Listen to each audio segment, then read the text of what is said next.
this relationship is going to work out between us. I need to feel free to party with a bunch of strangers whenever I feel like. I'll text you.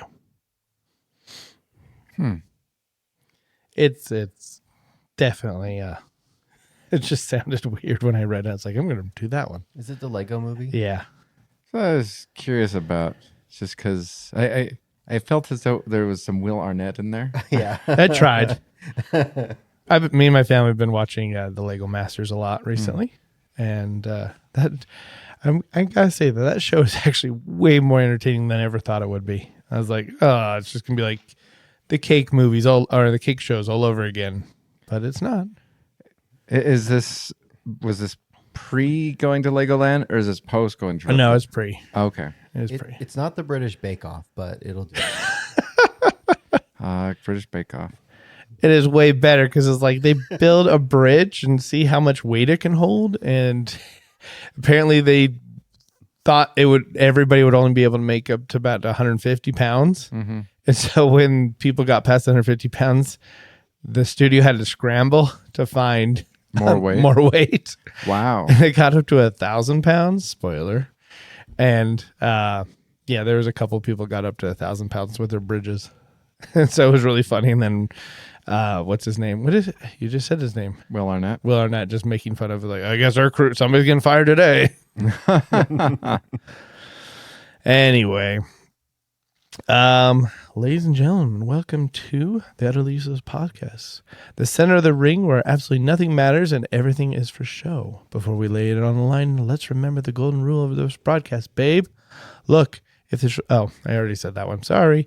In this corner, not even corner, sitting next to me, the master of it's this one. Sorry. The brooding dark, the brooding billionaire, the Cape Crusader of the build, Larry of the podcast. I don't know why I said Larry of the podcast. Oh, he's pulling it from another. Sorry, this is AI, obviously. Timmy, Batman Criddle. I'm Batman.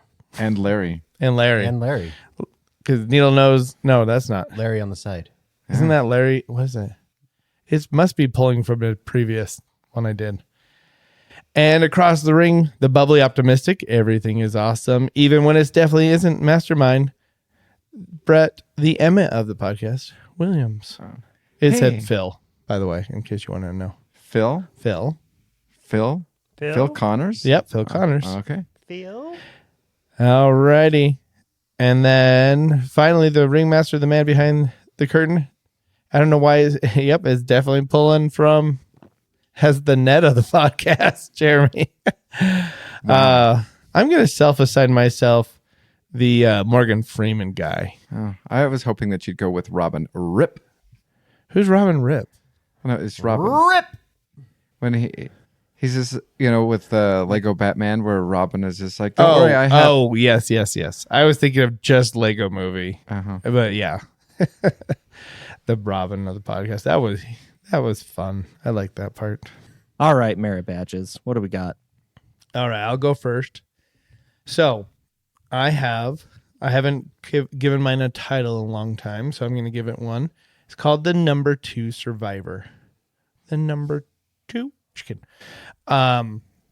What this is so we were at an Airbnb, and I was driving my son back from something, me and him just alone, and he fell asleep on the way home, and I parked the car, and as soon as I parked the car, I just had one of those moments where your bowels are like, and you have to sit there. There's no other choice you have. You either sit there, or if you move, you roll the dice.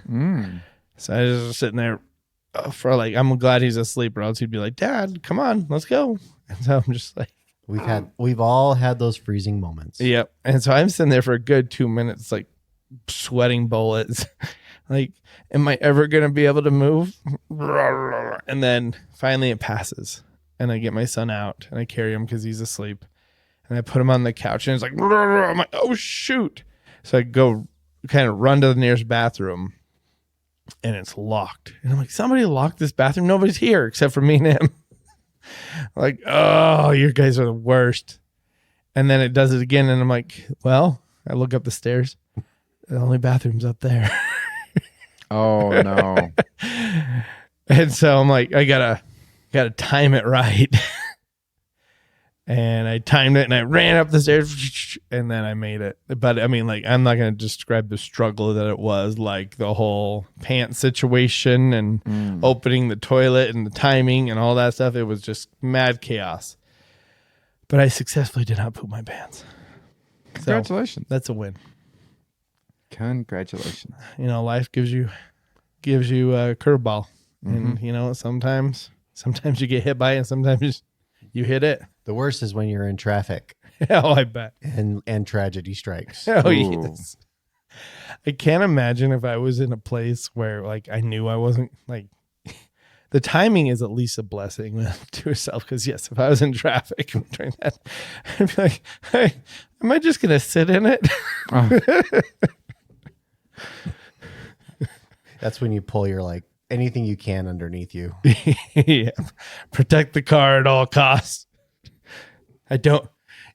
For me, it's funny because my thoughts were like, okay, I got to reduce the amount of awareness to anybody else. So that would be that, like, just make sure the car is as clean as possible so nobody knows and just, you know, deal with this silently. I was in a similar situation a few weeks ago when there was a accident on the freeway and I was driving home and I don't check, you know, the internet for, you know, any accidents that may happen. Usually it's clear. Yeah. And I mean, I had consumed an insane amount of liquids. You know, I'm at work. It's what I do. I drink a ton, and I was drinking while literally starting my drive on the way home. And I mean, I was pounding down water, and then all of a sudden, bunch of brake lights came up, and it took me an extra hour to get home. And like, there were many times where I looked down at my bottle, going, "You're my scapegoat there." Yeah. Like, you're looking prettier by the moment. I've always felt that there's nothing quite, I mean, there's only a couple things more dangerous than driving under the influence of pee. And the other, number 2. Yep. All right. Well, I'll go. This merit badge is entitled That Columbo Moment. Ooh. So I'm not sure if either of you have seen Columbo. It's Yeah. I've seen like an episode, and plus he was on the Muppets movie. Yeah. So Columbo, if for those not initiated, is a detective, kind of like, you know, Matlock and Murder, She Wrote or whatnot. However, Columbo always basically generally knows what's going on, but he walks people through and explains what he thinks that somebody did, but is very vague or whatnot, and eventually gets them to, admits to their guilt eventually at the very end of the episode. Well, a couple of weeks ago, my wife texts me and she's just like, "Hey, just to let you know that our daughter has not got her packing done. She needs to be done by today. Who knows what she's been doing, but it's not done. Our son is struggling to get his homework done. He's arguing with me or whatnot." And so I had this, like, on the drive home, I sat there thinking, all right, how do I do this? How do I do this? Do I go in just guns a-blazing and start, lecturing? Do I go through and just be like, "Hey, why is this not done?" What? And then I just decide, you know what? We're just going to Columbo this moment. So I come in and our daughter is sitting there trying to pack 3 suitcases. She forgets, she doesn't read the directions. So she's trying to put all of her 3 suitcases worth of material into 1 suitcase, and it was going badly. And I know that she's, slept in, and I know that, she's not been doing what she's been doing. And so she's just like, I go, "How are things going?" And she's like, "Oh, good. It's fine. It's just really been, I've really had a hard time, and I'm trying to get this suitcase packed." I go, "Well, at least, you got up at 6:30 like you were supposed to." Right? And she, and I go, "And then of course, you did your study for an hour from about 7:30 to 8:30. So I mean, you did that, right? Because, obviously you're following all the rules and the guidelines for yourself.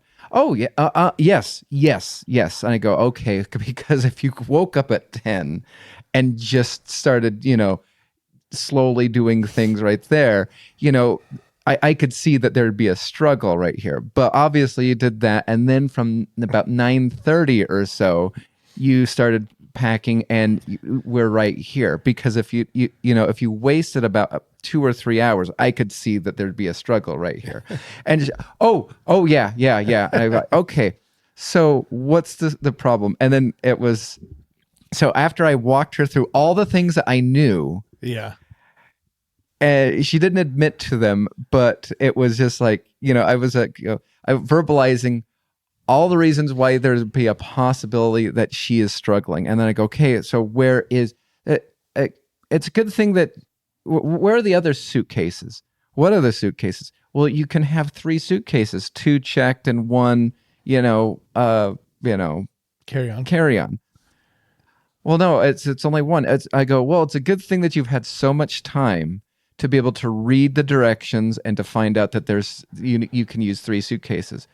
And so, well, yeah, I have, but I think it's only 1 carry-on and 1 checked. I go, well, why don't you just double check? Because it's not like you've, woke up at 10:30, broken a couple of rules, and, why don't you reread this? And so I just walk away. And suddenly I hear the sound of, oh, and then the second suitcase gets unzipped open. That's hilarious. And so then, our son comes over and he's just like, hey, I want to play at my friend's house. Like, okay, well, I understand that you're really excited. You just barely got home from school. Remember, you're going to be missing a couple days of school because you're going to go in to, or at least one day for just getting his wisdom teeth out.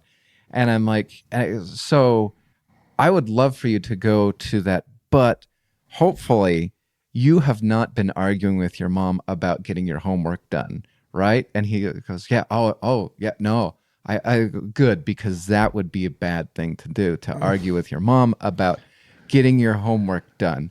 So it's a good thing that didn't happen. And you know what? I want you to go to your friend's house, but if you didn't get your homework done, your mom's going to yell at me. And I would not really be appreciative of that. So did you get all your homework done? Well, maybe I should have a second look. Why don't you do that? And then and if the answer is it's not done, then you could, go to your friend's house. And so he walks away and he comes back. I actually didn't do 2 of my assignments. I should do those before I go, thank you, because if you argued with your mom, that would be a bad thing to do. But also, if you went to your friend's house and I let you do that and you didn't get your homework done, I would be in trouble. So thank you for not thank you for not arguing with your mom. And thank you for not, getting me in trouble with your mom. And everybody was doing what they wanted to do. But I knew everything, didn't chew a single person out, just Columboed the whole thing. I think you got new achievement. I know. You got parenting. Well, and the funny thing about it is like, I the more I Columboed it, the more actually happy I was. Like I was not annoyed and I came in mildly annoyed at the situation. And then as it was going on, I found myself just having so much joy, just talking around because I don't know if either of your kids or whatnot, but like the 2 teenagers, they don't think that we talk with each other. Yeah, no. And then they confirm all the time that, did you? Yeah, I did. Yeah. Well, congratulations. You figured out parenting teenagers. So yeah, that's yeah, Columbo. Let's see how long have you kept it up for a long time? Oh yeah. Yes, I have. It is so great to just walk them through things that you obviously know all the information about. But talk, you don't talk down to them or whatnot. You just talk around the situation that you know is true, and then you allow them to make the correct decisions. Yeah. Well, good for you. Yeah. Parent of the year. That's what we should do. I should get a sounder for this new achievement. Yes. Timmy, you haven't listened to that, have you? The Dungeon Crawler Carl? Oh. It's fun. It's a good listen, especially because the audiobook is like a production rather than just some guy reading it. It's like multiple voices, sound effects, stuff like that. Anyway. All right. Okay. My merit badge this week is like a few months ago. I showed my kids Ready Player One. Ooh, nice. For the first time, and they really, really enjoyed it. That's great. And my son is, well, a little side tangent. My son is just his mind is starting to unlock. Like when I tell him certain things, like, did you know? Like my son's really into dinosaurs. I'm like, did you know that Steven Spielberg, who directed Ready Player One, he also made Jurassic Park? What? And then like I'm like, yeah, and you know, he's linked to all these other movies, and he's just like shocked. Anyways, but back to Ready Player One. So like I got on a Ready Player One kick after watching the movie. Mm-hmm. I re-listened to the book, and then I heard the second one. And at night, I thought it would be fun just to write a little fan fiction. Mm-hmm. Uh-huh. And so I thought of an idea for like a Ready Player 3, and so I wrote like kind of a prologue for Ready Player 3. That'll be exciting. It's like a fan fiction. Like prologue. Ernest, send it to Ernest Klein when you're all done. Be like, here you go. Yeah. Just give me some money and you can put your name on it. Yeah. If you guys ever want to read it, I can send it to you. Absolutely. It's really short. I need to finish Ready Player 2. It was, I got a couple hours into the audiobook, and it's not the narrator. It was just the story. Yeah, the story is not. It definitely is not what number one was. It falls off a cliff, but I need to listen to it again too because I liked it the second time around. Okay. More than the first time. I'll need to listen to it a second time because definitely abandon it because I've listened to number one probably close to 10 times. Oh yeah. Yeah, same. Mm-hmm. Yeah. Alrighty. Spin the wheel. Spin the wheel. We have 10 categories of questions. We're going to spin the wheel and decide who is going to be asking what. And so let's get spinning. All right, I'm up first, and I get, would you rather? All right. Would you rather never be able to cut your hair again or never eat meat again? Never cut my hair again. Easy. I could not eat meat again. Oh, yeah? Yeah. I did it for a little while, and I've learned enough substitute stuff that I could eat that I really enjoy. So, yeah, no problem. I would probably do the not cut hair again and then just join the man bun population. Exactly. That's what my thoughts were. Now, you said cut. You didn't say anything about burn.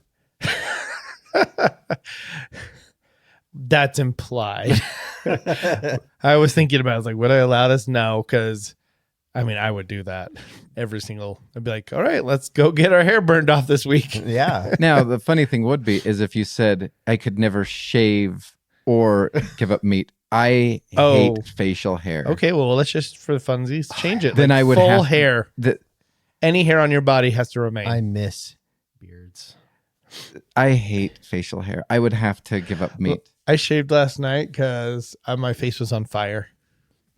This face is on fire. That's the part I hate about beards is like you're just so on fire, your face. I can get by without meat. I've done it before, and I can do it again.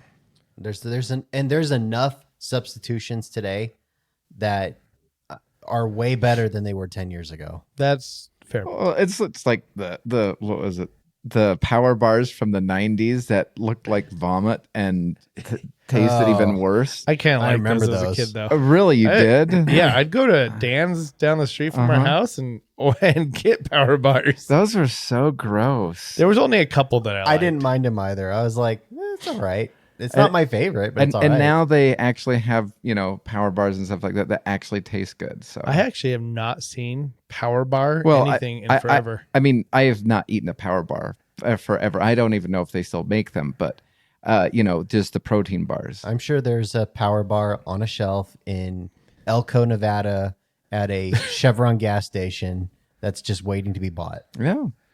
I just True gotta. story. I'm pulling up a power bar and just to see what they look like now, because obviously they've got. Because then they used to have like that, like, was it a gold wrap? Yeah. And like a stripe of like, I don't Yep, know, it red or was. something. You're right. It was. I have it right in front of me. It's a gold bar with a red stripe and kind of like a maroon power bar. I thought the color of the logo depended on what it was. It was underneath. So it was the gold, and then underneath was brown, orange. That's not the first gen. It's not first gen. No, the first gen was more like shiny foil. Okay. I believe. Well, I do have one of those. I only have one though. Well, man, Well, never mind. This is also the same. No, that's not. No, 'Cause, yeah. protein bars are back in a way big way. It's in those. Oh, I found it, Brett. I found it. I know exactly what you're talking about. Yeah. The Charlie Yeah. in the Chocolate Factory golden ticket. Yeah, that's foil. that's the original power bar. If you like peanut butter, there's one that I'm eating right now that I really enjoy. It's You're not eating it's right a now. Reese's peanut butter. You're not eating right now. I'd be watching you eat it. That one's a good one. Yeah. The Reese's peanut butter protein. I love that. I have that for breakfast. Like I thought you were doing the Intermittent fasting. I do. I eat it to break it. At like 10. Gotcha. I bring that to work, and that's like kind of my late brunch breakfast. It's awesome. where do you get those from? I was getting them from Costco, and now I'm ordering them online. Very nice. All right. Well, Timmy, you're up next, and you get. Could you fight it? Okay, I changed this one a little bit to "Could you beat" instead of "Could you fight." Okay, that's fine. So I put "Could you beat Shooter McGavin in a game of bowling?" That's funny. Yes. Not golf. Obviously, golf he would kill us, but bowling a little different. I mean, I'm trying to assess his abilities. I mean, I know every single time he bowls, he's gonna shoot a. Or I guess the only time he gets a strike. I mean, It'd be so fun though. I won't. There's no chance that I'll be hit by a Volkswagen. No, not in a bowling alley. No, not in a bowling alley. Just another bowling ball. Just Somebody else is pretending to bowl next to you and then hit you in the back. And you're like, not Volkswagen. Either that or it's one of those weird self-created balls that does have a Volkswagen inside the center of it. Or just has the VW symbol on it. I personally think I would have a good time playing against Shooter. Yeah, I think so too. But as far, I think we would be neck and neck as far as like the game of bowling. But golf, man, I would be creamed. Dang you people, this is bowling. That'd be cool if bowling was like got a party and like you could completely rebrand bowling. Just have like one or two bowling alleys and then just have like almost like a stadium style seating and people foam fingers and stuff like that. I feel like you could do something like that, make it more fun. Are you listening, Hollywood?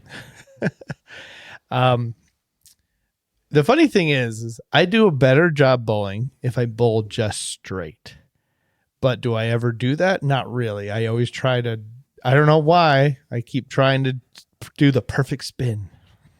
I mean, if you're okay being a little insulted by Shooter McGavin, it's fine. But for me, I think I could be neck and neck with him. See, game one, it could be close. Game two, I would blow him out of the water because I really start to shine. Game three, my arm gets tired and I just fall off a cliff.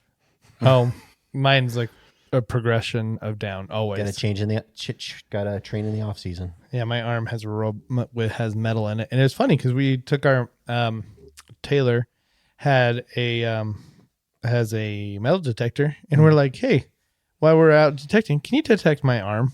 And sure enough, it goes beep. I'm like, huh, it does it here, but it doesn't do it in the metal detectors at the airport. Luckily, interesting. All right, I'm gonna say just for my answer, it's gonna be close. I will definitely do whatever I can to beat him because he's one of those guys that you can't let him beat you. Mm-hmm. You can't. You got to do whatever it takes. You're going to push a little bit harder. Yeah. So it's going to be close. It's going to be a nail biter. I think he'll respect you if you're keeping it close. Yeah. But if you obviously if you take off, he's going to be pissed at you. Yep. And if you lose really bad, he's going to rub it in your face. Yep. Mhm. However, will I say something like this? You will miss this shot. God. Mm. Will I say that under my breath? Yes, I will. I mean, you could still hire the guy that shouts in the background. Yeah. In the sequel, it's Eminem. Yep. And then they'll be wearing a rain poncho for some reason still. Yeah. All right, Brett, you're up next, and you get what if? All right. What if, and I'm sure if Tim could do this one, but whatever. We could go with it. What if you were possessed by one of the ghosts on Ghosts? Which one would you prefer? Which one would you fear? All right. So to recap, so there's the Viking, there's the Native American. We're talking the English version, the American version, right? Okay. There's Headley, the Victorian. Yeah, Victorian. There's the girl who lived in the Flower. 70s, Flower. There's the bro, T-Money. T-Money that was at the Wall Street kind of guy. And then, and I missed And Pete. Pete. Did you get Sass? Yeah, I did the Native American Okay. sass. I'd probably be the Viking. So that would be the one that you were most looking forward to possessing your body for. Yeah. I mean, like when It'd you be fun. get in the show, when they get their bodies possessed, like they're taking over and they're doing their stuff, right? Mhm. Like there's no added benefit to me. Like I don't get anything from that. Mm-hmm. I'm gonna say Sass. He deserves. He's such a good guy. Yeah. I like Sass, so I gotta say him. So who would you fear possessing your body? From what I know, Headley a little bit. She would be going after her cocaine. Probably that. Yeah. Yeah. Oh, I forgot about the British soldier. I forgot his name Oh, as an option as well. yeah. And then I don't know if you're counting any of the other people. In No, I don't. just the main ones. Yeah, just the main ones. Because I don't know if you got to the episode where the one of the lady from the downstairs, Mm-hmm. Yeah, we've Okay. gotten that. Yeah. she takes over. Yeah. What's his name's body? The basement. The basement ghost. Yes. She sometimes annoys me. Sometimes Yeah. it's 50-50. Yeah, I'm gonna say. I could say either Headley or Thorn because he might kill a person. He could. Yeah. Because with Trevor, you also run the risk of him either doing some investment trading for you, netting you a whole bunch of money, or B, just taking random pills. Yeah, that's true. So I feel as though Pete and Sass would be the safest ones. Yes, absolutely would be the safest. However, because Pete is boundaryless, I don't think I'd like him to. Yeah, you want your body to stay Yeah. in place. So I think Sass is that one, and I do believe Hetty with the fear of doping you up on cocaine. Especially if she remembers all the places where she hid the cocaine throughout the house. What did you pick against him? I picked the Viking to take Oh, the over, Viking. and fear would be the same. Okay, Headley. All right, so I'm up again, and I get blind draft. You all ready for this? Mm-hmm. Okay, so I have just a reminder. I have 5 options. I will write them down, and you guys can write them down if you want, but I will write down your answers. Number 1, Hacksaw Ridge. Oh, I think we're doing war movies. Hacksaw Ridge. That's a good movie. Vince Vaughn's casting though is a little weird. It's kind of like Ted Danson in Chief. In Saving Private Ryan. Yeah. That's a good movie. I'm gonna 3. be hopeful that's I think I'm gonna go 3. 3. Okay. What are you doing, Timmy? 3. Okay. All right. The next one is Pearl Harbor. 5.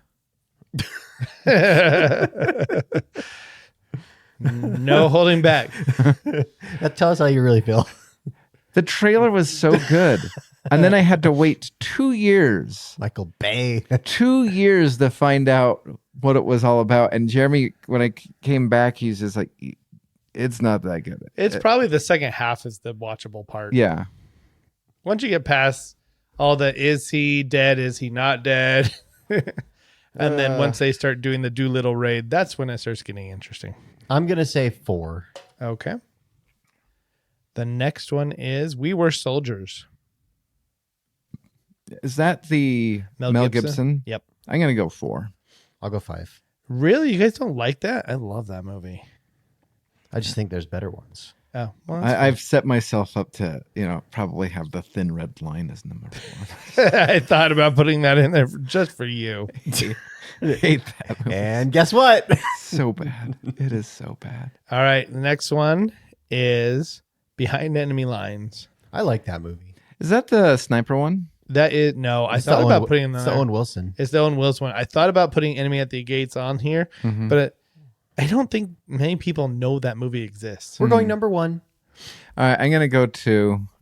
This is setting me up with number 1 is the Thin Red Line. All right. And then the last one. Mm-hmm. The most famous, one of the most famous war movies of all times, I feel like, in our generation. Saving Private Ryan. Black Hawk Down. Yeah, I'd take that as number that's 1. 2. Yeah, if I had to rework any of that, I think I would just remove. I would flip flop. What did I have as 3? I'd have 3. You had Hacksaw. I'd have Hacksaw bumped up to 2. Oh. But yeah, I'm actually perfectly fine with that. I don't hate my list. I was curious if you're going to do any of the ones I had not seen, because I have not yet seen, what is it, the 13th Hour or something like that. Oh, that's so good. I did the ones that I knew more likely you guys had all watched, and our listeners as well, potentially. I tried not to get... I will plug in that you should, listener, watch Enemy at the Gates with Jude Law. Fantastic sniper movie. Mm-hmm. It is so good. If I were to align with any of yours, Mm-hmm. I think you guys kind of, I think what did Timmy in was having We Were Soldiers at the end. I love that movie. And the fact that Pearl Harbor, I think those are the two that you guys have switched, because Timmy has Pearl Harbor 4, We Were Soldiers 5, and then you have them in verse. Yeah, I guess I would switch 4 and 5, but that's about my change. Otherwise, yeah, I'd probably choose Brett's. All right. And going up next is Timmy. You got Desert Island. All right. Would you rather be on a desert island where everything is plastic or everything's paper? So when you say everything, Everything. Plants, the ground. paper. Paper, because plastic would burn your feet. And, well, if everything's paper, if I get one fire going, is the whole island gone? Yeah. I'm just sitting in the ocean watching the island burn. But the thing is like, but then with Plastic Island, I can't burn anything. And if I do, it's just going to be toxic fumes. You stay far away from it. I'm still picking Paper Island and going to figure out how to live in this world. Just you could have It's better than Yarn Island. have a paper blanket. I do love Yarn World, though, in Hitchhiker's Guide to the Galaxy. I laughed so hard when they threw up Yarn. That was... But yeah, I'm taking Paper World. Brett, are you taking Paper World? yeah, I'm taking Paper World. Yeah. It's gonna be good times. Now, like the fish aren't paper, right? And all that stuff No. like that. I'm gonna find. Because, I mean, you die. We just die. Come on, let's be realistic. But like the trees are all made of paper. So but I imagine it's gotta withstand wind and water somehow, right? I mean, imagine Captain Planet just will a help. giant like mountain full that's just like, pieces of paper. But like what happens when it rains? I mean, it gets wet. So it's getting like soggy paper. Yeah, made out of paper mache. And all, it's paper mache. all the trees just kind of go. Yeah, paper mache. Yeah. I would love to see Plastic Island more than I would love to see Paper World, but I'd rather live in Paper Island. Fair enough. All right, Brett, you're up next with how much? All right. If you had a service where you could wipe almost like Men in Black the entire world of like a person or like a movie or something like that out of existence. Out of my brain or out of existence? Out of existence. Like, nobody would, you would be the only one that knew that you wiped it out of existence. How much would you charge for this service? Oh, so somebody come to me, like even an actor can come to me and be like, please, So, yeah. please, for the sake of my career, please get rid of Donnie Darko. Something like that. Yeah. I would charge $1 billion. I would charge, what is it? I don't want it to be too crazy. I feel like I don't want to remember so much crap, like, and then the world gets to forget it. Well, no, but wouldn't it be funny if like somebody went up to you and was just like, they wanted to purge, like, I don't know, a very popular, like, like Bluey or like K-pop Demon Hunter. yeah. Like, you're just like, only you would know that it existed, but it'd be all gone. And wouldn't it just be funny that people would just like maybe talk about this or that, or if only there was another musician that was in the Beatles. I can't believe there's only 3 of them. I'm guessing you try and monetize it, like just Yeah, I'd monetize it. Yeah. I mean, I'd probably put, depending on the era we're in, different costs associated, but I would probably start off and also I have veto power of going, no, that's staying. Mm-hmm. But start off with 100 million because I feel like somebody would use that. Therefore, I would be rich, and Bill Murray might get rid of Garfield. So I know we're getting into the weeds here, but like we do this, flash of Men in Black style. Does that mean all the material? Like if someone were to say delete Harry Potter, would every single copy of Harry Potter be wiped and everything? I mean, here's the way I see it is either A, it's wiped, or B, everybody just sees it as a blank screen, a blank disc, a blank book, like, and then just like purges it themselves. Like, well, whatever, just becomes blank. Oh, so they Like know it existed at one time? No. Oh. Like they totally forget it existed. Like okay. they can't read. Whoa. So it's blank to everybody except you? Except for you. So like I could watch, a movie that someone purged just fine and nobody else could see it except you. Yes. But then you'd have nobody to talk to about it. Yeah, they'd be like, "What are you talking about?" And then every time you try to show it to them, they see a blank screen. And because you wiped it out, you could not recreate it and be like, I'm going to write a book called James Potter about a boy who, like, because it would still fall under like that thing having been wiped out completely. Gotcha. So you couldn't secondarily monetize. Oh, okay. So you'd have to do some tweaks. Gotcha. So again, the premise is that somebody comes to me and asks for it to be removed. Okay. Yeah. I'm gonna stay in the. I mean, honestly, I would be a case by case scenario. But if I had to give it a singular price, it'd be about 100 million. Instead of billion.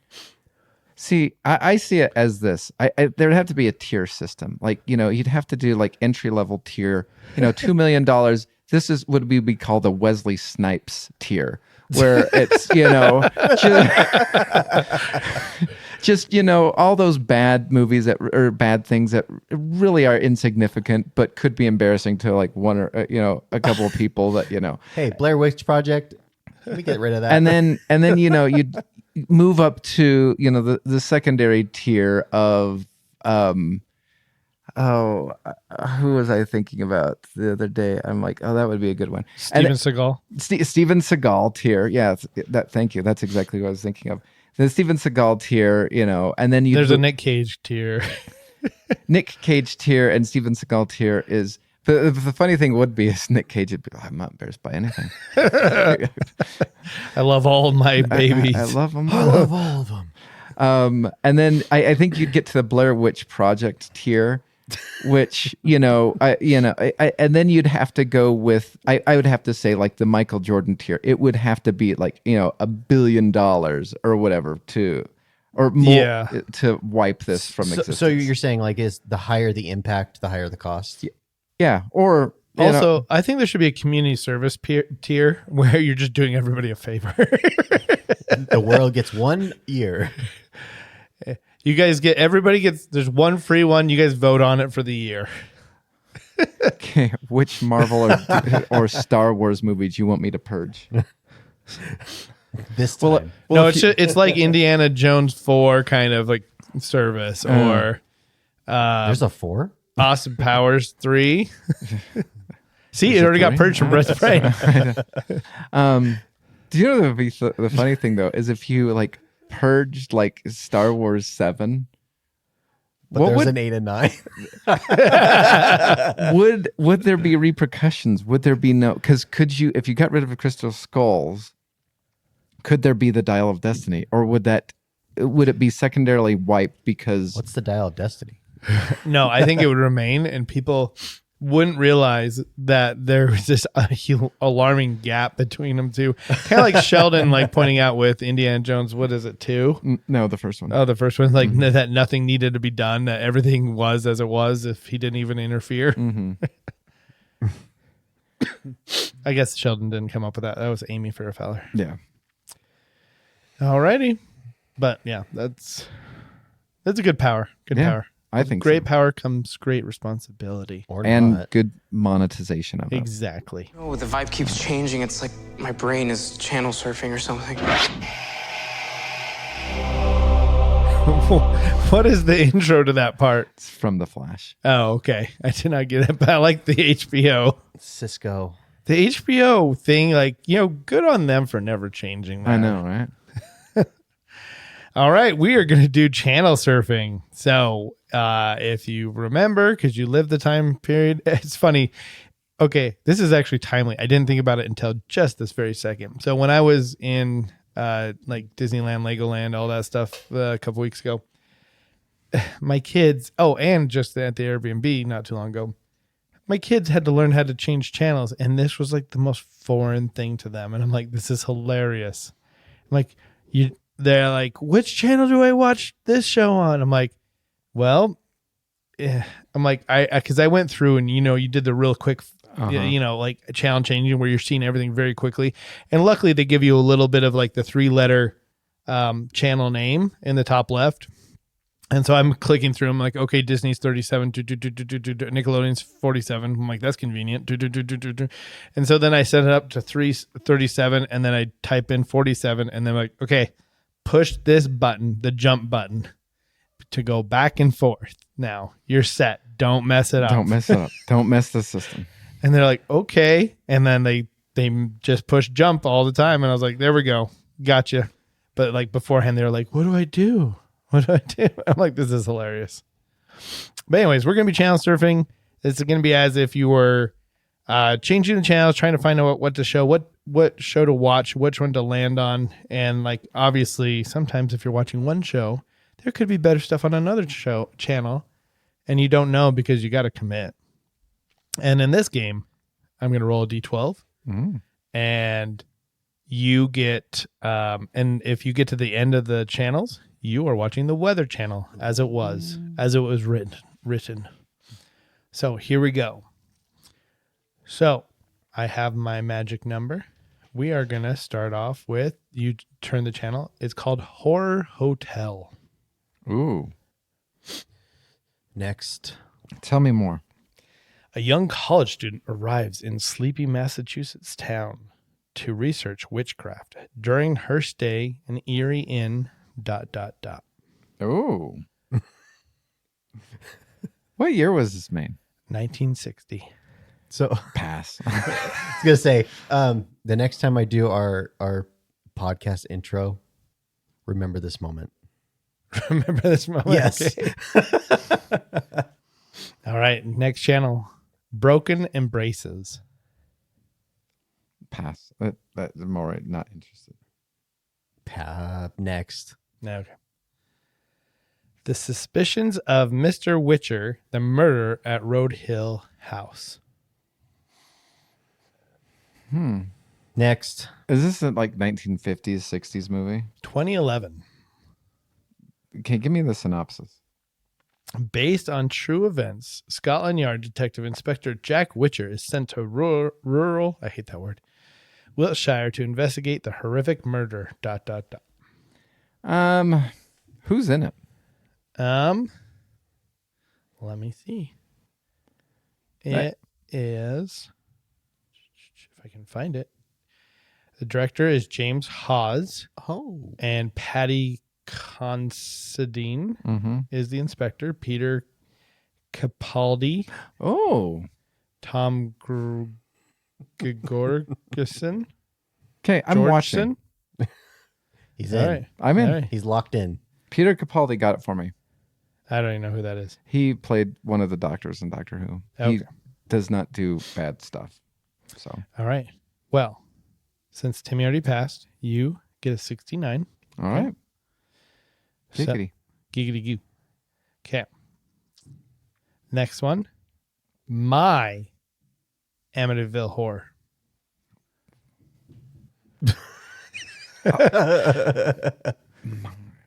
Is this a reality show?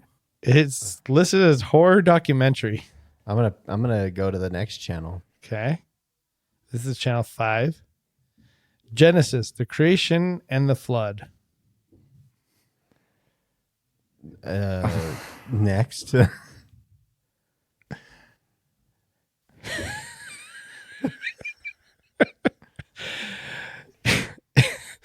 Amityville Cop. Can I get a synopsis? I'm going to read the whole thing on this one. A city haunted by bloody past has led to the emergence of some serious police brutality. As bodies pile up, 2 detectives seek to stop a demonic force that is terrorizing the neighborhood. I'm in. I'll watch. That's probably lower than yours. It's a 38. Yeah. You had one more channel to watch, I believe. What was that? Was that number 6 or 7? Yeah, 6. Okay, so never mind. You had 2 more. The next one was Dumbbell Domination. That one is health and fitness. And then the last one would have been Beverly Hood, 2007 comedy. Ooh. All right. All right. Okay. What trashy cable station do I have? I don't know. I'm digging the majority of these horror themed ones. That was good. This is like the free cable you find on like a Samsung. Yeah, like the Pluto TV. But actually, Pluto TV doesn't have that bad of stuff. All right, here we go again. Turn on the TV here, and you get Finding Steve McQueen, a drama crime. I am canceling my cable subscription. I'm going to pass. I'm going to go to the next. Okay. Bambi, The Reckoning. Oh, I have thumbed past that a lot of times on Peacock. There's that one, and then there's the Winnie the Pooh one, and then there's the Mickey Mouse one. You don't treat yourself right now. A car wreck strands a mother and son in the deep woods where a mutilated, vengeful deer stalks them. Hold on, I'm going to read the full thing. As local hunters and obsessive grandmother converge, the forest becomes a bloody arena for grieving creatures' primal rage. You know Wow. what? I'm watching this. I want to watch and this. I might be watching this in real life too. That was number 1, right? I'm going to go to the next that channel. was 2. That was 2? Mm-hmm. Okay, what did you say, Timmy? I'm going to the next channel. Okay. I forgot to roll the dice, but I have a thing where I, minimum 4 channels. Minimum. So we're fine. That's great. All right. I got my number. Okay. Next one. I'm going to just hold up my fingers. Love Serenade. Love Serenade. Yep. Tim would love to pass on that one. I Oh, hold love- on. Brett, I forgot. I think yours was like 67. All right. He's on a- he's on a roll. Okay. Sorry. So you're passing on Love Serenade? Yeah. Okay. All right. So 4 is All's Fair in Love and Mahjong.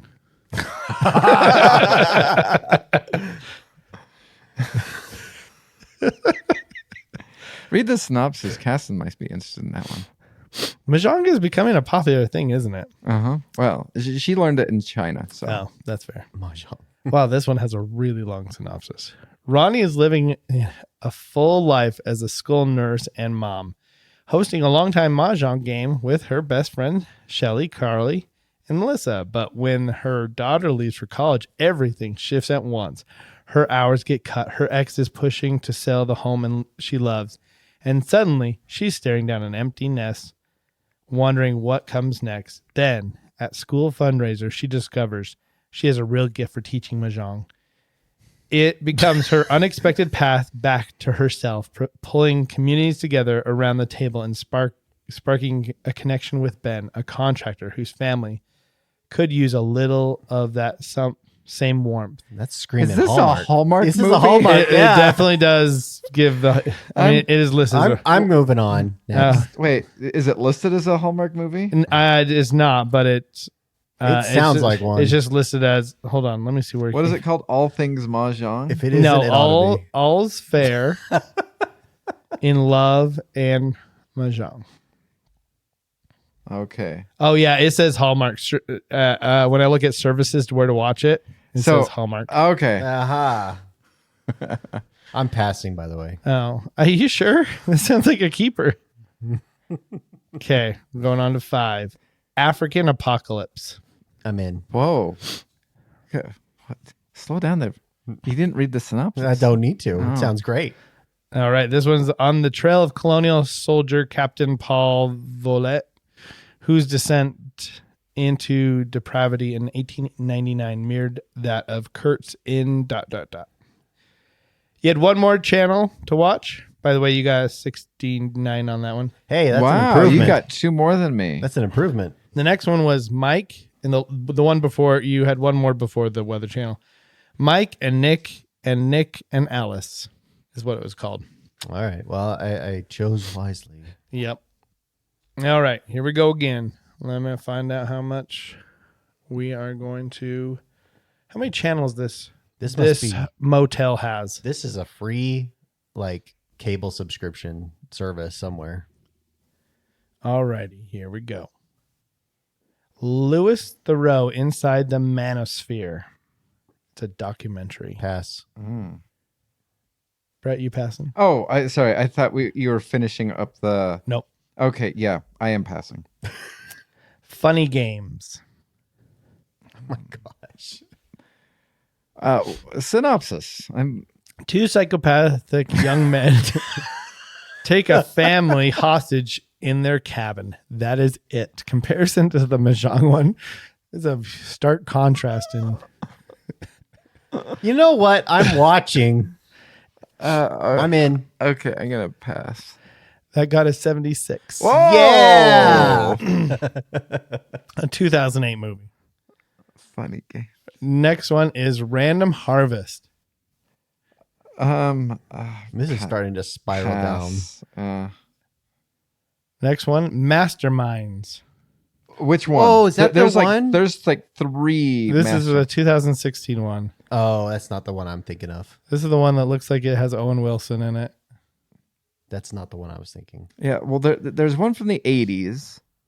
I remember one from the early 2000s or 90s? Yeah, and then there's that one. I like that one. Okay, what's the synopsis Doesn't for that one this have Patrick one? Stewart in it? I do not know. This Well- one says a guard at an armored car company in the southern U.S. organizes one of the biggest bank heists in American history. That's all it has. And then the casting is Zach Galifianakis, Owen Wilson, Kristen Wiig, Kate McKinnon, Leslie Jones, Jason Sudeikis. I remember this being advertised, but I never saw it. You know what? I'm going to go for it. Whoa. You got What did I tell you yours was? I think 77. or 76. Brett got a 74. Ooh. Alrighty. Or So your Funny Games has Naomi Watts in it, Tim Roth, yes, Ooh. a fellow Tim. Brad Pitt's less attractive brother Michael. Just kidding. That's all that I could see that is famous in there. I've only seen one movie with Tim Roth in it. Is Tim Roth the one from Lie to Me? Lie to Me. Yeah. Yeah. The only one is when he played Hulk's adversary in The Incredible Hulk. The Incredible Hulk. However, there is a 1997 version of Funny Games, and that one's actually rated higher. It's a 7.5. Ooh. Alrighty. Well, you guys did good. Proud of you Thank you. and all the choices you made. And nobody got their Weather Channel. Nobody got the Weather Nobody- Channel. I think yeah. that might be a first. Yeah. All right. Let us know. Whoops. Alrighty. So this week we are going to be drafting. Let me just find out how I put it again. Fictional characters to run a summer camp. And at least as we talked about it right before, the way that me and Timmy, I don't know, Brett, if you were the same way, but we just were like, not running it per se, but like being camp counselors is the way I actually read it, even though I was the one that created it. So did you read it that way too? I didn't know if I had to come up with a camp counselor, but I did come up with like I guess a camp director or whatnot. So. Okay. Wow. Well, I'm very happy with my list. Very, very happy. And I get the first pick. Ooh. I'm going to take, in my opinion, the 101 of this draft is Miss Frizzle. Ooh. Oh. That was not on my list. She is going to take him all these different places. I saw this funny comedy bit this guy does with old TV shows and movies. He does stand up with like a slideshow / projector, like just showing slides or the clips. And he was talking about how she just essentially every episode kidnaps the kids without their permission, and then tells them like the episode where what's the redheaded or the Arnold. He's like, oh, this one you can't come to, and she Yeah. doesn't tell him that they're going into him. Well, because he's sick. No, that's the other kid. Oh, I thought. They go into two kids. Yeah. One is sick. Oh, that's right. The Arnold one, he stays back, and Liz the lizard stays back and watches him. Like That's he's the right. substitute teacher. Mm-hmm. But I forget the one with the hat that's always backwards. He's the one that's sick. Does Okay. does she come with the bus? Yeah, I don't know. You guys tell me, but I think she does. I mean, that's her whole I don't know. shtick. I mean, it's a camp, right? Yeah, I have no idea. camps have buses. I saw it on Heavyweights, Yeah. That's true. and I don't know if they have it in Camp Nowhere. I'm sure there's a bus, right? Yeah. I don't know. Okay. All right, but anyway, Timmy, you're up next. I'm up next. Okay. My camps are going to be a little different here. Okay. Is it gonna be Jason? Is he gonna be pulling out of the camp? He's the camp director. Freddy So Krueger. not only do I have I listed these as kind of camp counselors, but I also gave them what they're doing. Okay. So I'm going to start off strong off the bat, and I am going to have Kronk. Oh, I Ooh. thought he would slip back to me. I thought I had to get Miss Frizzle first, but apparently I could have let her slide. So Kronk, and he's going to be my culinary instructor. I'm mad. You took one of mine. Now I'm down one, and I don't have that many to begin with. All right. So my first counselor who I saw as camp director is Peter Parker / Spider-Man. Okay. That's a good But one. he would be Spider-Man. Oh, he would be Spider-Man. Yeah. So- Which one? I mean, the best one, Andrew Garfield. Of course. You don't agree with that. I do like Andrew Garfield. Oh, but do you think he's the best? Yeah. Really? Yeah. I am not a fan. We're of unanimous Tom here? Holland. Yeah, I like Andrew Garfield as Spider-Man. It goes Garfield, Maguire, and Holland dead last. I don't know what would be second. I haven't entertained it at all. I thought it was I- interesting though, watching the trailer for Brand New Day. Like he's 10 years. Holland is 10 years older. He does not look like the kid that he was. I haven't seen that. Yeah, I'm completely on the Garfield bandwagon. I might be, even though I haven't watched it yet. It might be Andrew Garfield, Nick Cage. Oh, the Spider Noir is really good. I've heard great I things. want to watch it. I haven't yet. I've been watching it in black and white. Of course, that's how you should watch it. All right, Brett. What are you picking next? All right. So my other counselor is Groot.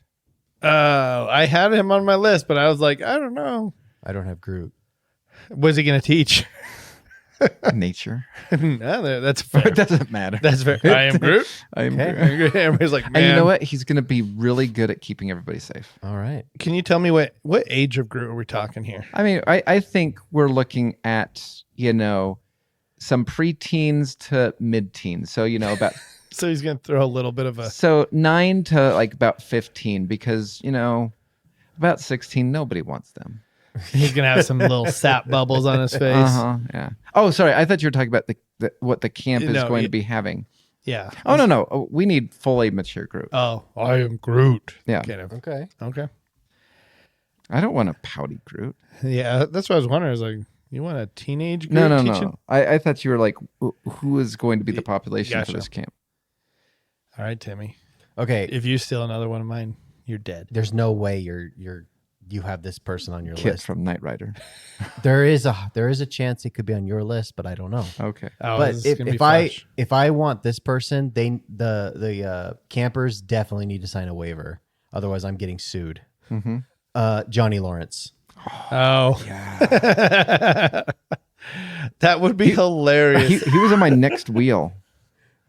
That would be hilarious as a camp counselor. Yeah, I want. I Johnny would Lawrence. watch that. I would definitely watch that. And he's gonna be like an eclectic counselor. He's gonna be like teaching everything. Mm. All right. Well, but- I'm grateful I get the wheel here.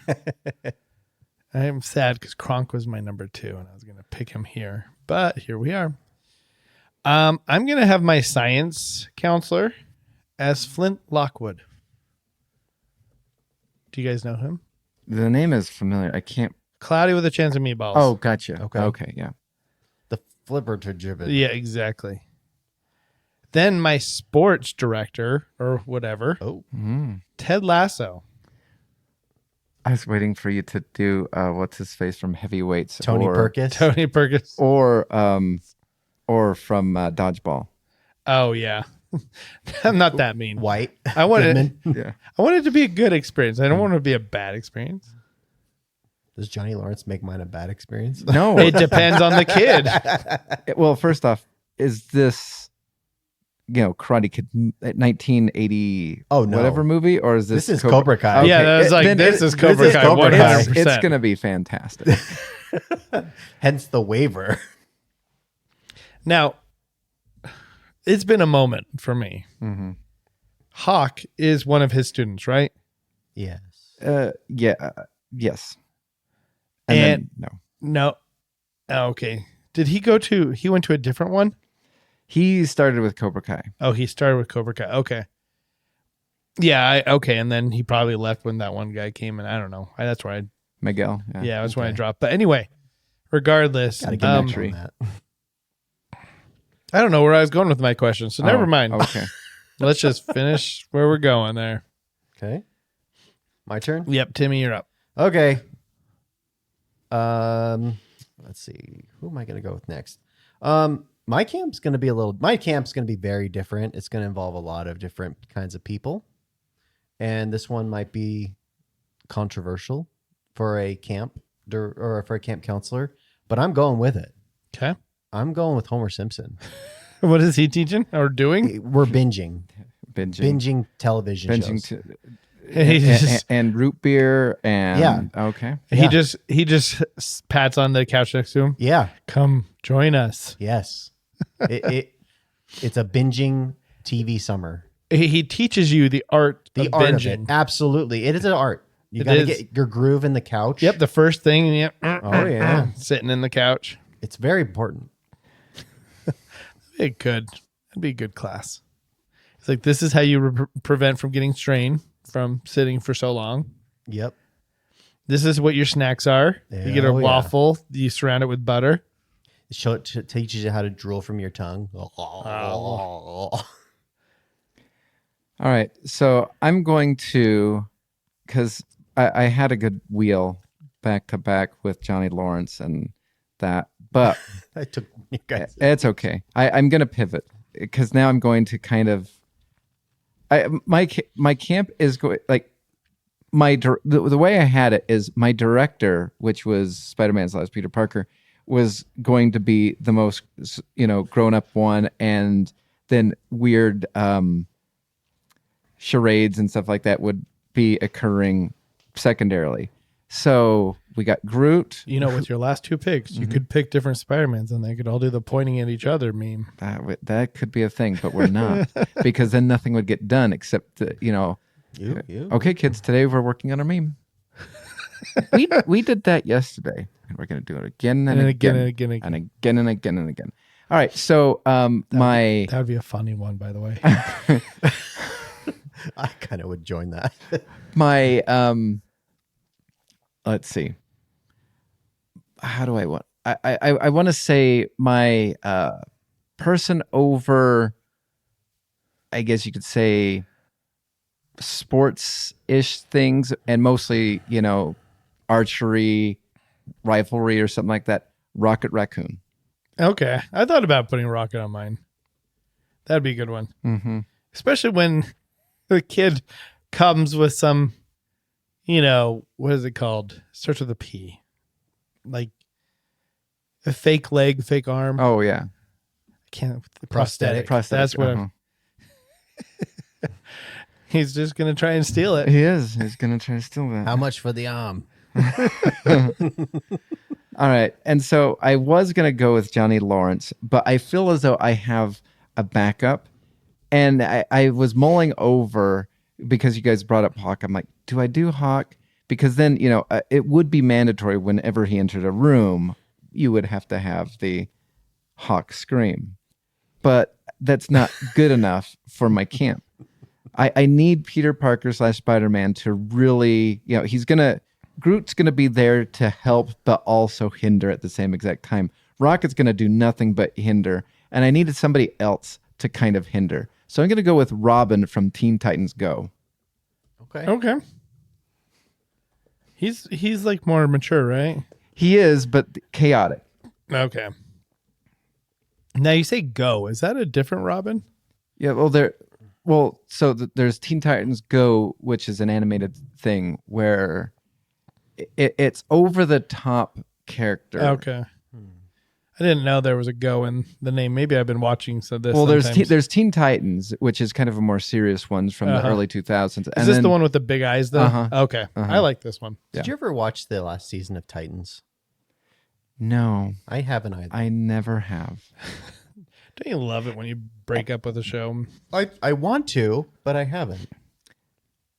Because was that last one? Was it Brother Blood? Is that the last one? Yeah, that's the last one. Yeah, I got 3 episodes in, and I'm just like, no. I really liked the Red Hood when they introduced the Red Hood, and then it just kind of started to go down. I'll tell you that Jason in season 1, like one of my favorite characters. Total He's dick. Such a dick. All right, Timmy, you're up in your last pick. Okay, I'm gonna go for. I feel like I've got people that are kind of laid back, minus No. I'm gonna go with Ferris Bueller. Oh, what is he teaching? How to steal a car? Life. Oh, life. Oh, there you go. Oh. If you don't stop to look around, you're gonna miss it. Oh yeah. Boom, boom. Yeah. I feel like I've got some fairly chill camp counselors. Your camp director would be Ben Stein. Bueller. Bueller. Anyone? I mean, Johnny Lawrence is going to be not the least amount of. He whips them into shape. Yeah. You need a balance. Apparently, you need to balance Johnny Lawrence with Kronk, Homer, and Ferris. I mean, Yeah. It's a 3-to-1 ratio. I like my counselors. You know what you should do? You should have, like, instead of replacing Homer with Rip Torn from Dodgeball. Oh, that'd be fun. Replacing who? Ripped, the Rip Torn Homer. character. With Homer. Yeah. Patches O'Houlihan. Hatches. All right.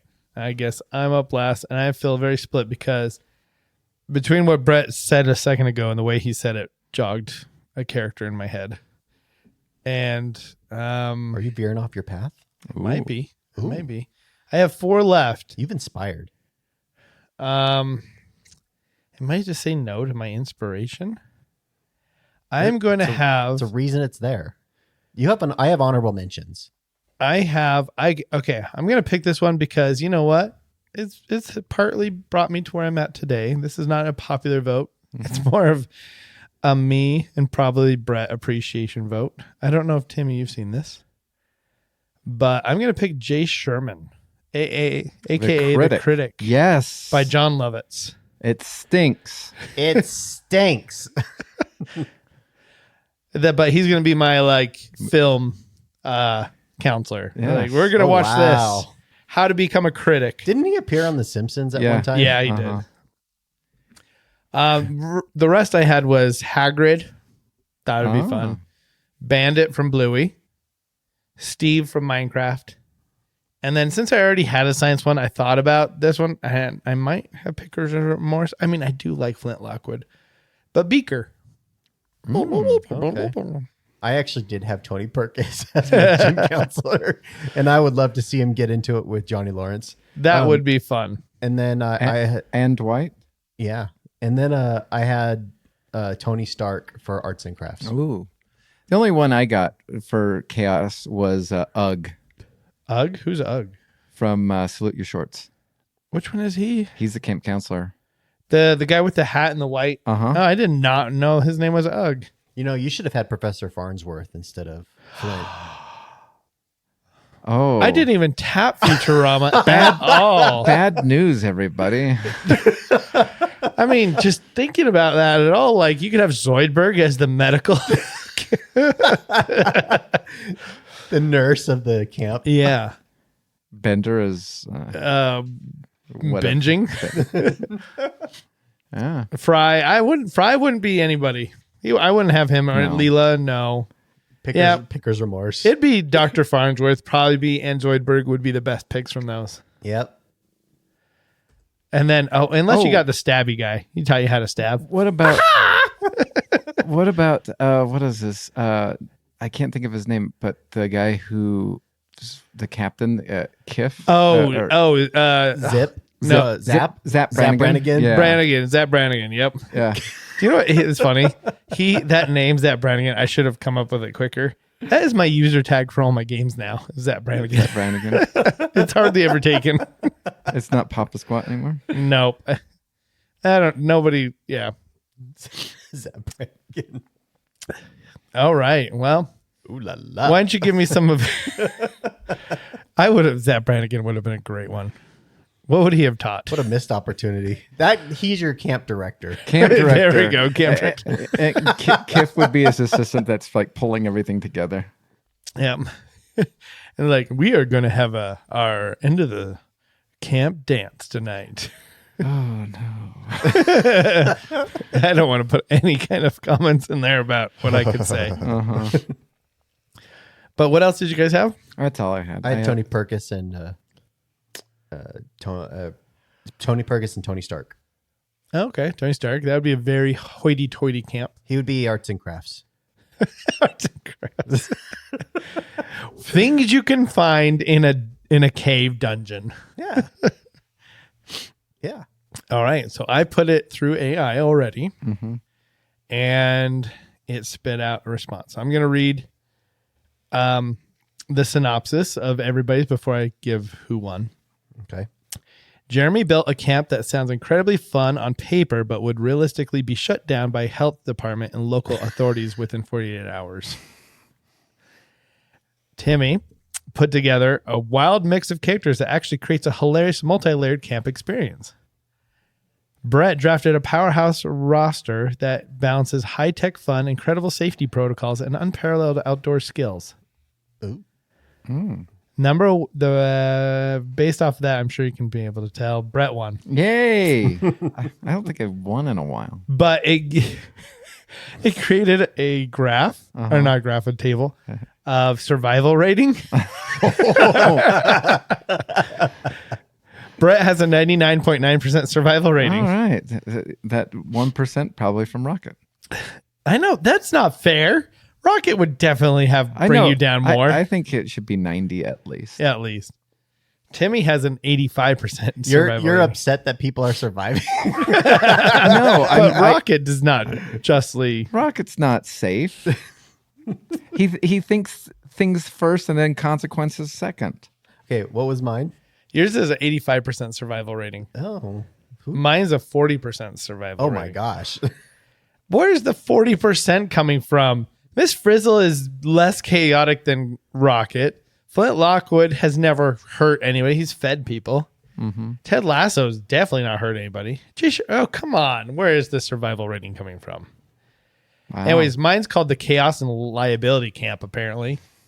And yours, Timmy, is the Surprisingly Effective Nostalgic Camp. Hey, And Brett's is the Ultimate Sci-Fi and Adventure Camp. All right. Yeah. I'm in. I'm going to argue with it for a second.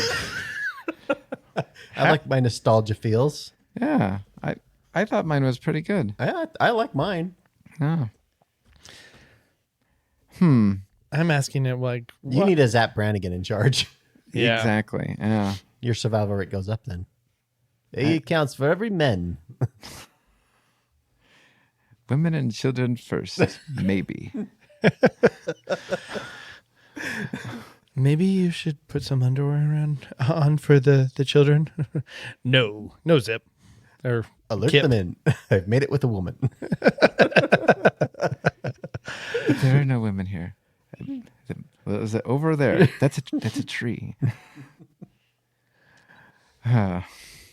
Futurama. Oh boy. I'm shocked you didn't pick anybody from Futurama. I am too now. I definitely feel like I just, I didn't support my brand. I like Futurama. I mean, I was sitting there thinking about it. I mean, the whole Guardians of the Galaxy team, like, basically sets themselves up for the possibility of being camp counselors. Yeah, Fry would be just the try to be the cool camp counselor, would get in with the kids, but the kids think he's dumb, and so he's not ever living up to his and he's like, oh. And then Leela would probably be also doing something that's more like trying to make the camp actually run. Yeah. And then what is the Rastafarian dude? What's his name? Oh, what is his name? Anyways, he would first of all be teaching how to limbo, and then number 2, he'd be running the finances and all that. Dr. Farnsworth, science, of course. I think that's where you get a lot of your death from, right there. Yeah. One of my favorite quotes from like Futurama is like, Professor Farnsworth's like, I made a commercial to air during the Super Bowl, not on the same channel.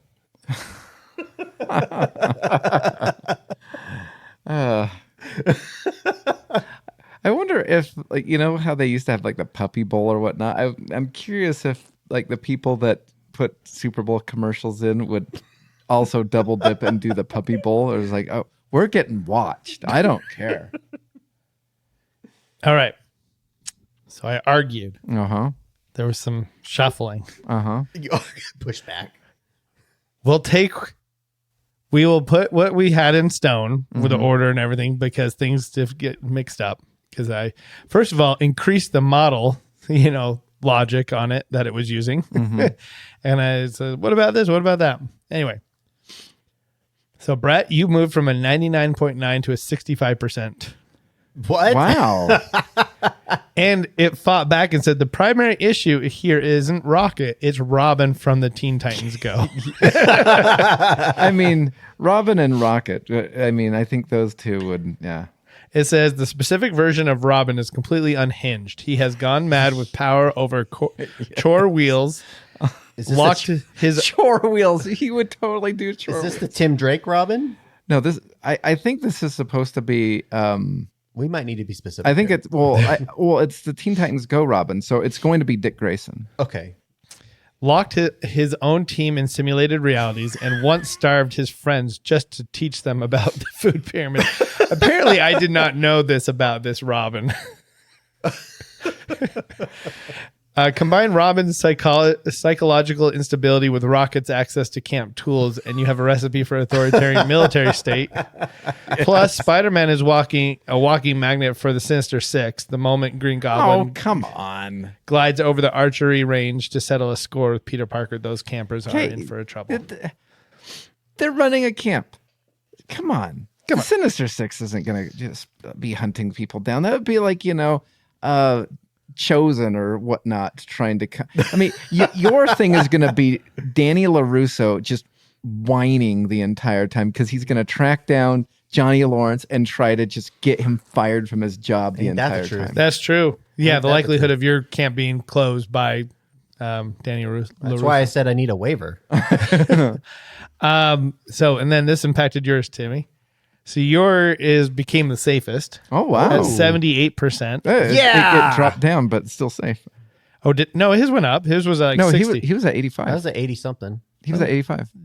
Oh, you're right. It did go down 85. That's You're right. okay. Small little dip. Yeah. Well, this is weird. I scrolled up and then scrolled down and then my answers are gone. What did you do? Apparently, I was too safe. Wow.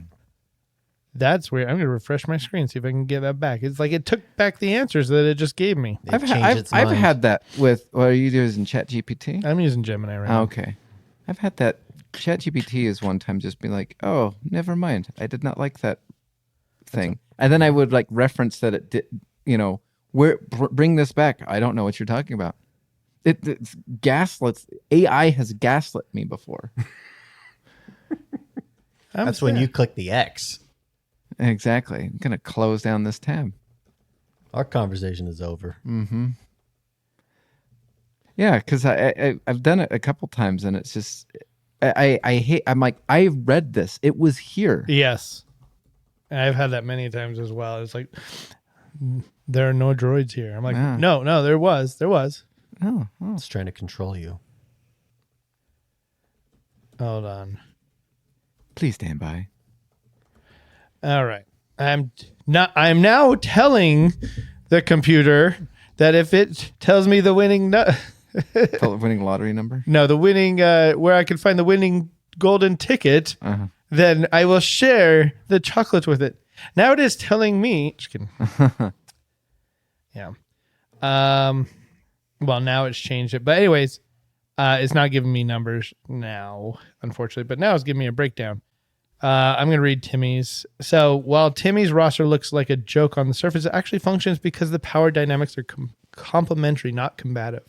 Kronk anchor. Kronk has zero ego. He doesn't want to be in charge. He just wants to cook, teach scout skills, and help out. Squeak, squeaker, squeak, squeak. He provides a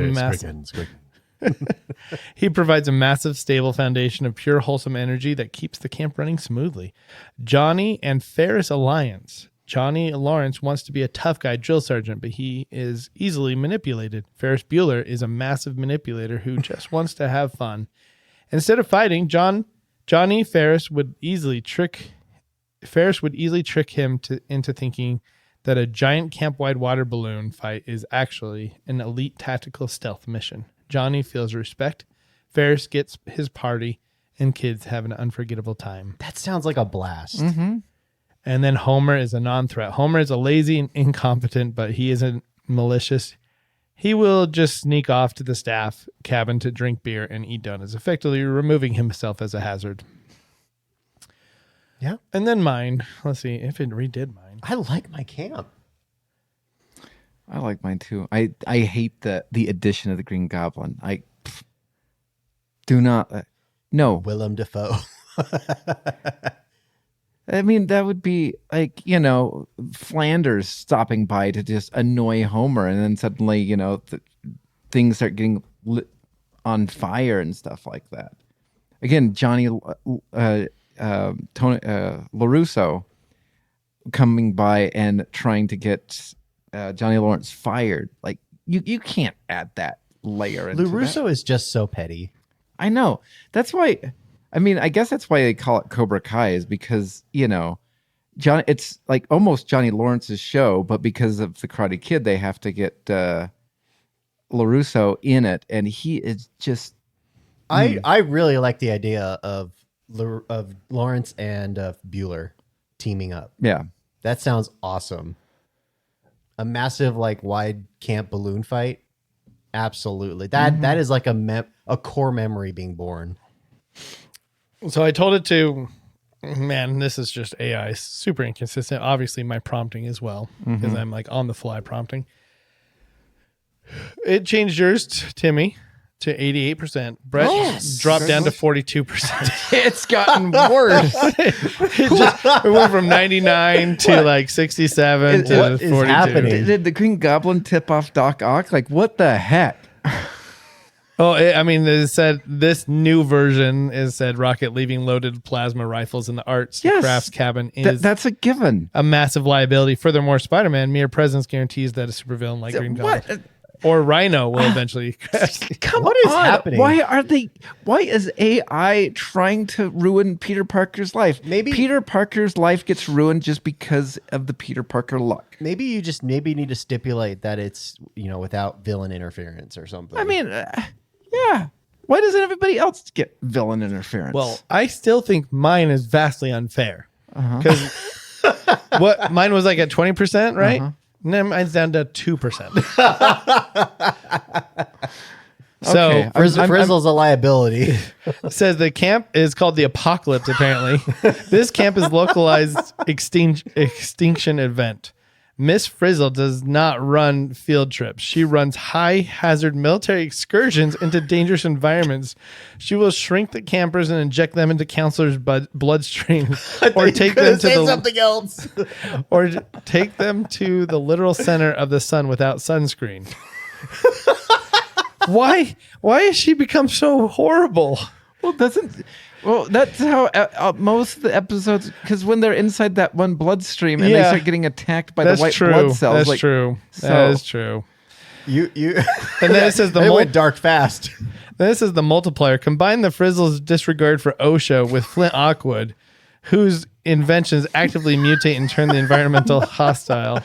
By Wednesday, the kids are fighting for their lives against a sentient man-eating spaghetti tornado. Ted Lasso's wholesome pep talks cannot save a child from being digested by a giant cheeseburger.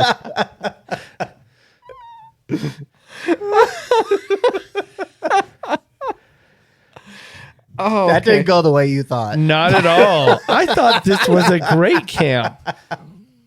And apparently, Jay Sherman is nothing to this AI either. So, like, Where's like, that makes it even better. Chase Sherman's shack is just off to the side while there's apocalypse. It going. stinks.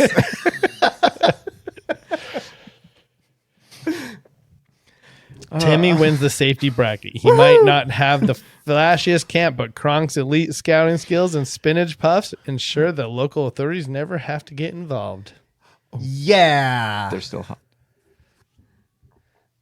I still think nonsense. Yours keeps going down. I know.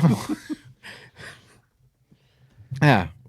Well, I mean, I don't think it could get any worse. I don't See, think it could get. the reason I like mine is like it's pastime, it's nostalgia. It kind of veers away from what tech See, is now and everything. my- I like that. I don't understand though why it's like, why isn't so Rocket Raccoons obviously, and that's another reason why he was going to be fun, but he was also going to create some danger. I understand that. Why isn't there any like, you know, what was the villain from Guardians of the Galaxy 3? the Inhumanite or not? No, that's I know who you're talking about. Um, Ronan? yeah, no, that's from Oh, one. sorry. Which one did you Three. say? Three? The third. That's when he was created. Oh, I don't even. Oh, I know who you're talking about. I don't know his name So at all. like, why would it not bring him into the whole situation? Like, That's why you need to stipulate no villain yeah, interference. why is Thanos not trying to snap half the class or the camp in half? Like it's presuming that Peter Parker just being there is going to cause catastrophe. I expected catastrophe from Rocket Raccoon and Robin from Teen Titans Go, but it was going to be zany because Spider-Man was supposed to be trying to prevent all of this stuff while Groot is kind of helping but also hurting at the same exact time. It was going to be a fun time for all. The Wayne Foundation will be sponsoring yours. Yeah, because you have Starks. Oh wait, no, I don't have a, Stark. that was a runner-up. Yeah, Yeah, that's why mine's low key. actually, I have Stark and the Wayne Foundation. No, that's because true. I have Robin and I also have Spider-Man. That's true. That's not. Well, I Happy. mean, you got to Happy will make Garfield sure. Spider-Man. Oh, that's true. He's not in the MCU per se. Anyways, I now asked which one would be the most fun. I'm just going to end with this. The most fun for the kids, because that's what matters, right? The most fun for the kids is Timmy. Yeah. An unsupervised, rule-free 90s block party is what it's called. It's the vibe. Come on now. Come on, Death Trap. You know what? Johnny Lawrence is not going to get anybody to be, getting that tetanus looked after. He did look after the kids when they were training in the forest. Yes. Number 2 is me, 91%, with the vibe being mind-bending, high-octane spectacle. So wait, the 2% that survive will have a 90%. They'll be fun. They'll be like, I want to go again next year. I know I almost died, but that was great. I lost some good friends there, but man, that was fun. Well, it says in the full read, I'm skimming. It says it would be a very magical summer, and right up until the exact millisecond they got swept away by the spaghetti tornado. So it was fun until then. It was fun until death. Ted Lasso walks up to Frizzle. I forgive you. Be a goldfish. Just forget it. Why would I want to be a goldfish? I want to be me. Do you want to go on an adventure to see a goldfish? Brett's at third place with a fun rating of 54%. Oh, come on. That'd be a riot. Rocket Raccoon. The vibe, it says a strict boot camp interrupted by cool superheroes. Who's the strict boot? Okay, maybe Robin. It says, okay, I'll get into the full thing of yours. Why it drags, it says. Hanging out with Spider-Man and Groot sounds like the ultimate summer experience. And Rocket. And Rocket Raccoon would teach the edgy, cool older kids how to build improvised explosives out of old batteries. However, again, the however, Teen Titans Go Robin acts as a total fun vampire. He will absolutely ruin the entire vibe with the mandatory chore charts, color-coded schedules, extreme micromanagement, and screaming rants when things are not structurally That's perfect. the Batman in him. But then that's going to be counteracted by Rocket Raccoon attacking that and Groot kind of playing, both sides kind of. Oh, disagree. I like my camp. Come to my camp if you're not happy, If you're dissatisfied or tired of dying, or if you survive. come on down. 2%. Not everybody survived in Jeremy's camp, but the 2% did. It had 91% chance enjoyment. Satisfaction. Okay, I said one more, and this one's going to be a small one. I'm asking it for the camp names. Okay. So this should be very... So mine is Camp Frizzles and Fries. Ooh. Timmy, yours is Camp Cobra Kronk. Ooh. I like that. Brett is Camp Chore Wheel Guardians. Why is it taking Robin to the... Robin was supposed to be chaotic fun. Is in the D&D alignment, is he chaotic Yes. I think I think Teen Titans Go is chaotic. I think he's chaotic neutral because of just how, because he has good intentions, but it always is bad. So he's not chaotic evil. Okay. Am I the only one that doesn't have anybody with superpowers? Yes. Oh. I don't Well, know. mine don't have superpowers or per gadget se. or gadgets Yeah. or anything like that. I disagree. I think Johnny Lawrence's superpower is his personality. Okay. Sorry, I'm going to read this throughout a camp motto. Okay. We survive. So mine is take chances, make mistakes, and dodge the giant falling meatballs. Camp slogans. Timmy's camp is strike first, strike hard, show no mercy unless you're talking to the squirrels. That's not funny. Oh yeah. Brett's It's all is coming together. with great power comes mandatory color coded room inspections. Robin. That You have chore a wheel must, micromanager. that chore wheel must be like Do you know who I blame? I blame Tim. What? this Tim right here. Yes. Had he not chosen Johnny Lawrence? Yeah. Well, if he also would have stolen Kronk from me, I probably would have had a much better survival rating. I got what I wanted. And I was the middle pick. Look at you go. I mean, Brett won the first one until I told AI to really think about it more. I usually don't get what I want in the middle. Well, I think it's funny because not only did it really think, but it is just going to town on Teen Titans Go, Robin. and Spider-Man. Oh man, yeah, your Robin is just taking over. But at least What a micromanager. But at least, like for Timmy, yours, it's mentioned Kronk, it's mentioned Johnny Lawrence, it's mentioned Homer Simpson, it's mentioned Ferris Bueller. Brett, it's mentioned Peter Parker. Oh, it's never mentioned Groot No, it never has. It's just a tree. and Rocket and Robin. But for me and Brett, I hasn't mentioned Jay Sherman or Groot. That's so funny.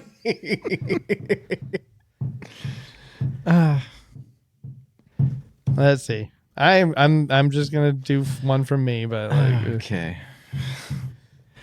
Did you have any runners up? Oh wait, No, we we did. already We went talked over about those. runners up. Yeah, sorry. all right, let's move on to our One good recommendation. yeah. All right. I will start off with a good recommendation. I feel like it's been a while since I found like a really good recommendation. Like if there were different tiers, this is one of my higher tiers of recommendations. On Amazon Prime, Young Sherlock. Yes, me and Casson finished that. That is a really good one. I really like the Moriarty casting for that. I really like that guy. Mm-hmm. But yeah. I think the young, like Sherlock himself is hilarious in how he, like his mannerisms, the way he talks, and then Moriarty and like how he talks as well. Like, it just like, I forget what one of the lines is, like, give him a little tickle, and then a slap or something like that. I don't know why the things he says, but it's funny. But that's my recommendation. Go out and watch it. You'll enjoy it. If you don't enjoy it this is a first episode, you should enjoy it. Mm-hmm. So how many have you finished the whole series yet? No, I have not. Oh, I'm very excited for you to get to a couple episodes because one of my biggest worries about that show was because I didn't like how, with actual Sherlock Holmes and stuff like that, with the BBC TV series in the early 2000s and even the Robert Downey Jr. one, is Moriarty has always been somebody in the background, and for him to be inserted into his life at such a young age, I was just like, well, he already knows his enemy, but I really like. I feel as though it's going to be quite an interesting way of developing the story because eventually they will Yeah, split. but it's not going to be a it's not going to be. I think it could be a surprise split, but it's not going to be a surprise split at the same exact time because of just how genius level they both are. But yeah, my recommendation is this series on Apple TV called Widow's Bay. It is a very paranormal. What is it called? Survival Bay? Widow's Bay. Oh, Widow's Bay. Sorry. It is so. It seems so piecemealed, but the more you get into it, the more lore about this island that there is. There's a lot of mysteriousness that occurs with the island. There's certain people who haven't left the island, and then you find out that they can't leave the island because of a curse. And it kind of revolves around the island's mayor, who is not is a resident but never grew up there. But people who grew up there can't leave the island. And he has a teenage son who wants to leave the island, and he has to kind of do certain things as they go to shining level hotels where he gets a blood curse from a demon or something like that. It is a wild. It seems to be an amalgamation of a show, kind of almost like a Twilight Zone, but it gets wrapped together in lore. So I think it's kind of fun. When I saw the picture of who was in it, I was like, is that, I didn't know his name, honestly. I've never known this man's name, but essentially, what's his name? Starts with an M on Office Space. Yeah. Milton. Milton. Yeah. Stephen Root. I had no idea that was his name. All these years, I've loved him. I've never known his name. Yeah. Is he the only one? He's the only famous one. Yeah. I will have to give it a watch. What did you say it was on? It's on Apple TV. Okay. Or Apple Plus. I have that, so I will enjoy. Excellent. Okay, my recommendation, I have two. First one is the World Cup's going on right now, and it's been a lot of fun watching. I know soccer is usually pretty boring, but Team USA has been pretty fun to watch. Yeah, my son's been keeping me posted on every single game, and it's honestly kind of fun to hear and listen to. I don't watch the games really, and when it is on, I'm like, my eyes don't tend to watch it very much. Yeah, but. it was fun to watch. Like they did an amazing job in round one, and then they won yesterday against Australia. So continue supporting Team USA in the World Cup. Hopefully they can advance further. And then my second recommendation is I watched season 2 of Running Point, and I really enjoyed it. And so if you like Running Point, go watch. I don't even think I know what Running Point is. I was going to say, so I know what Running Point is, but for those of you that don't know Running Point, would you explain it to me as if I don't? It's like a Diet Ted Lasso. Oh, okay. Yes, I have For watched basketball. it. I just forgot the name of the show. You said season 2 is good? I like season 2. Okay, I've watched season 1. Season 1 was like, it was a filler show for me. I watched it as I like, enjoyed it. it was filler, is Running Point season 2, is that better than number 1? I think it's about on par. Okay. You get what you get. I'm just looking at the ratings for seasons. I mean, yeah, it looks about the exact same ratings from season 1 to season 2. Oh wow! I mean, it's definitely enjoyable for sure. I enjoyed it. I mean, and I'm excited for Ted Lasso season 4. But this was a interesting watch, and Yeah, I'm excited for that. I'm excited for Dungeon Crawler Carl to come out. sports. I'm excited for Silos coming out in Yes. July. Something else is coming out Yeah, soon. there's another one that's coming out in July that I don't know when Twisted Metal's coming out. I know my kids and I are excited for season 2 of Avatar, The Last Airbender, to come out next week. Let's see. All right. I have a list of things I'm looking forward to. Oh, well, here's some sad news. Twisted Metal season 3 will not premiere until 2027. Ooh. That's unacceptable. Somebody call Peacock. I know, get on it. Or unless they're taking their time to do it right, then I'm okay with it. I really enjoyed Twisted Metal. I did too.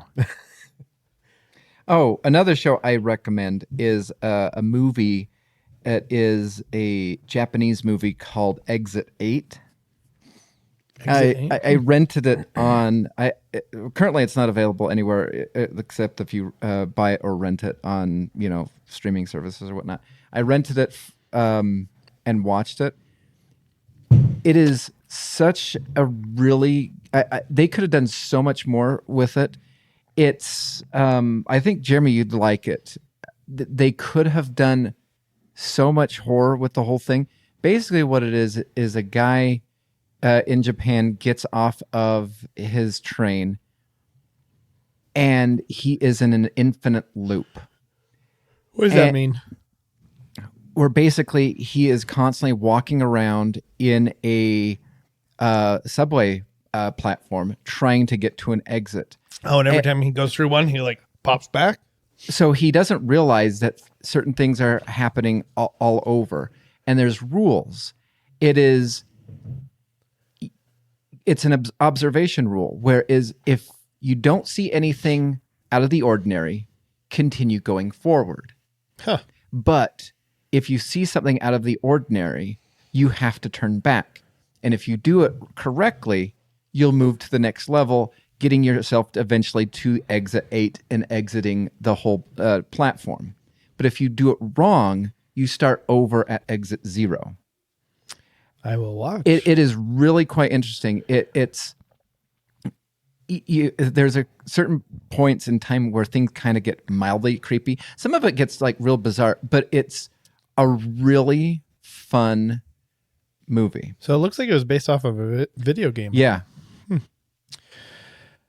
Yep, and exactly what you said. No anomaly. We keep walking forward, spot an anomaly, turn back immediately. If you miss a clue or turn back on accident, you are reset to the beginning. Well, and it's interesting because you sit there and you're watching it with him, and he goes through so many things, and he'll sit there and be like this, and then you'll sit there and say, "Oh, I think I see something out of," and you might be right, or sometimes you're like, "Well, maybe I didn't notice that before. I think you should turn around," and so you kind of get involved in some of the character's decisions.